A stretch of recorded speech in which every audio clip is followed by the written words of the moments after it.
Կապիտալիզմի օրենքներն են այդպես, լավ ժամանակներում բոլորի համար է լավ, բայց կապիտալիզմը ունի մի հատ թերություն, այդ ցավոք, որ ինքը ցիկլային է։ Այսինքն, երբ որ բոլորը հետևելով իրենց անձնական շահին, օգուտին, շահութաբերությանը,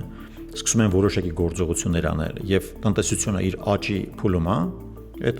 աճի փուլումը լինում է համաշխարհային տնտեսությունը։ Ինչ որ մի պահի դրությամբ, ինչ որ մի բան հաշվարկից դուրս է գալիս, այսինքն իր հավասարակշռության կետից դուրս է գալիս, որովհետեւ օրինակ արտադրվել ավելի շատ, քան մարդիկ սպառում են, կամ ակնկալվել էր, որ այսպիսի վարկագծային փոփոխություններ տեղի կունենան, բայց իրականում տեղի չունեցան, կամ հակառակը, դրանք կոռեկցիա են ենթարկում այդ ճգնաժամերով կամ ասենք այդ կտրուկ ցիկլերի փոփոխությամբ։ Արդյոք այդ բումի սկիզբն ենք հետո ավելի մեծ բում առնչանալու, թե մենք մոտ ենք այդ կոռեկցիայի, դա միայն պատմությունը եւ ժամանակը ցույց կտա,